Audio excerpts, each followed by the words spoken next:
Hey everyone, and welcome back to week 2 of Fedor's 4. This week we're going to talk a little bit about NBA quick hitter sets.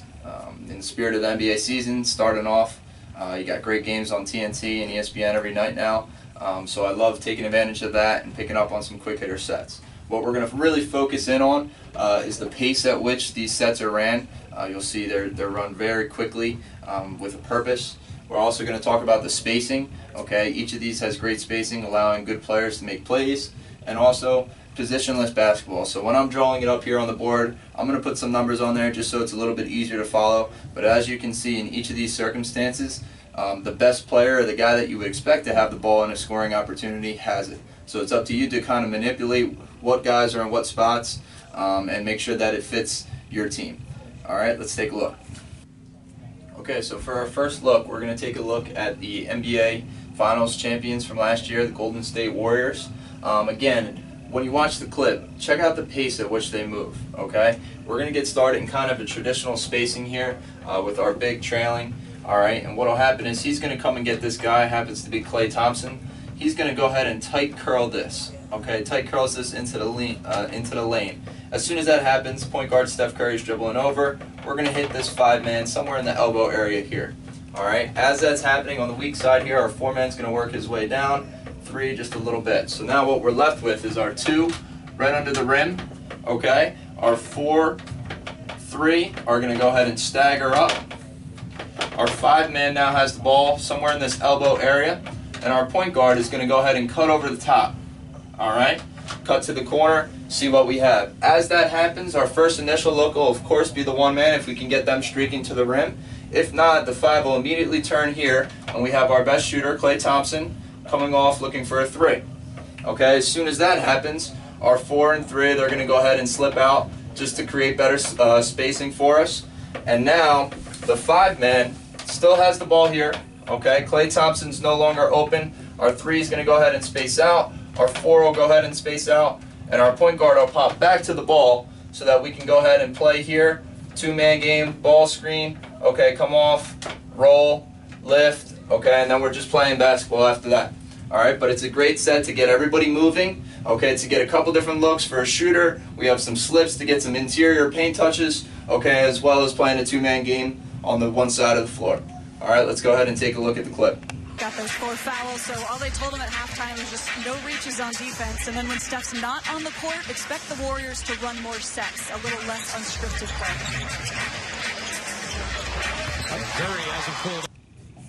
play. Okay, for our second clip, we're going to take a look at the OKC Thunder. All right, they have a lot of new pieces. We'll get to see a chance how they're going to use some of these new guys that they have to really take advantage and hopefully win some games this year.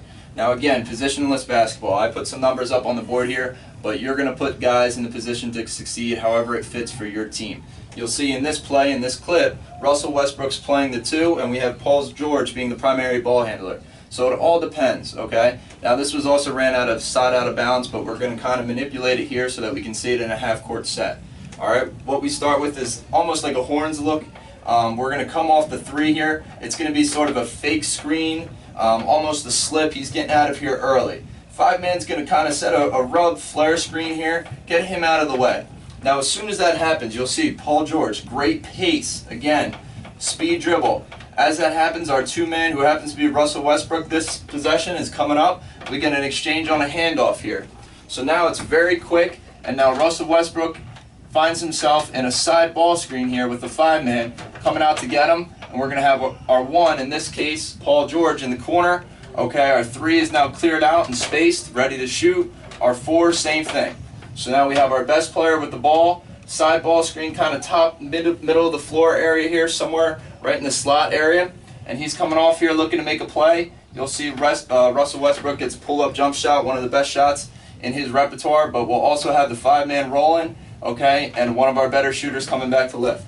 So this is, again, very, very simple play. A play that's pretty common, but an easier way to kind of get into this a little bit quicker and create some distractions and some manipulation before the play starts.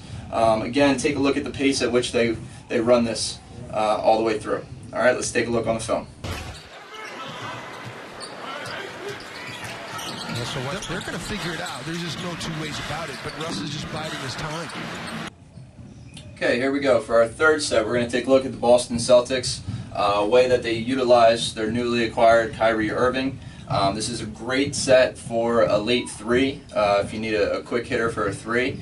It's also a great set just to get some movement, to get some different looks, maybe in isolation as well. So let's take a look. So our point guard in this case is Kyrie Irving. Okay, we're going to go ahead and set a screen across here, and I set this up in a block, and I'll explain why a little bit later. So he's going to come on off. We're going to hit our two-man here, okay, and then I want this guy to immediately feed the post. Now in the film you see it's not exactly a box set, but I love this as a box set because I'd rather see our guys a little bit closer to the blocks here to give our postman better spacing on the catch. So now we hit our two, we're going to go ahead and enter the ball into the post. Okay, now this could be our 4 or 5, however you design it for your team. In this case we have Al Horford on the block, so Big Al's going to get the ball. So now he's on the block here. Okay, Jason Tatum, our 2 in this set, just fed the ball inside the post. Our 5-man's going to come back, kind of set a little bit of a flare screen. Now Kyrie has made his way onto the other side of the floor. Our 3 is now spaced out. Jason Tatum will come on off here. As he comes off though, he's now going to turn and set a screen for our guy Kyrie, who's one of the best three-point field goal makers in the league. Our 5 is then going to turn around and also screen. So Kyrie will come on back off. This is a great opportunity for him to get a 3. Okay, it's a misdirection play, and we're going to get a great look for him right in this area. Now, what happens is he's not open. Okay, so again, our 4 still has the ball on the block. We have Kyrie Irving here, our 1, who just came off the double screen from our 2 guys, and our 3 spaced in the corner. He doesn't get it. So what he does, and he curls all the way out, but I'm sure what Coach Brad Stevens would have loved to see is him to just curl right through the paint here and get the heck out of the way. All right, and we'll lift up and we'll space out. But what happens is we have a great opportunity because of our spacing, okay, and these guys dealing with some screening action. Al Horford is able to go one-on-one in the post and get an easy bucket. All right, let's take a look how it goes on film. I guess they're mad at Kyrie. I don't understand why. I was going to ask you about that. Something I missed. I didn't know they were such LeBron James fans here in Philly. Also coming across the lane, 3 in the shot clock, comes up short with the... Alright, and for our 4th clip, we're going to take a look at a screening action that I really love. It's something that you'll see a lot more common in the NBA. This kind of step-up baseline screen really allows your player to go ahead and make a play. Years ago when I was at Rutgers, Mike Rice, if you're watching, we couldn't figure this play out. We got our asses burnt by UConn. Kemba Walker and Shabazz Napier killed us on this same type of screening action. It still keeps me up at night. So anyway, we're going to start this play here. Our 4 and 5 are going to go ahead and stagger away for the 2.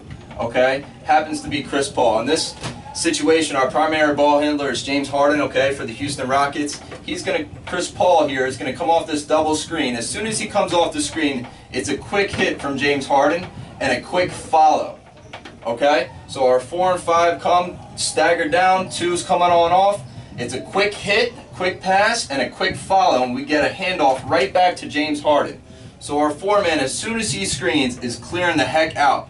Okay? And if you notice, he clears out and up, allowing our 3-man, who in this case is Trevor Ariza, a pretty good shooter, to stay in the corner. All right, and the reason that happens is because now our 5 is here.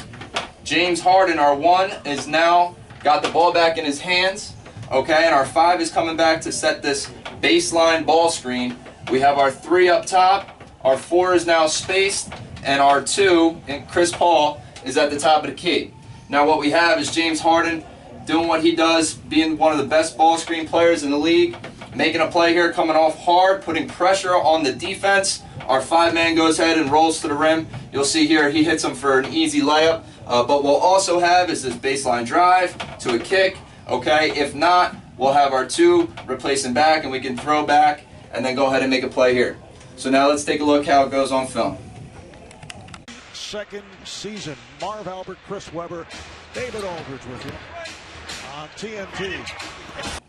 All right, so that's it for this week's Fedor 4. Again, a couple things to remember. All right, you can see in each of these clips the plays are ran with great pace. Okay, these guys know exactly what they're supposed to do and how to do it. So they move very quickly throughout these things. The ball changes hands very quick. Okay, and that gives the offense an advantage. It creates a very smooth flowing, free freelancing offense, which has really become the NBA style now. Okay, the other thing is great spacing. So again, just like our 4 men there in the last set, lifting up to the top of the key, there's a purpose in everything. If we put that 4 man in the corner, he better be able to shoot, okay, because we have a baseline drive that's probably going to create an opportunity for that guy in the corner. Everything has a purpose. Spacing is one of the most important things. Okay, and the last thing is positionless basketball.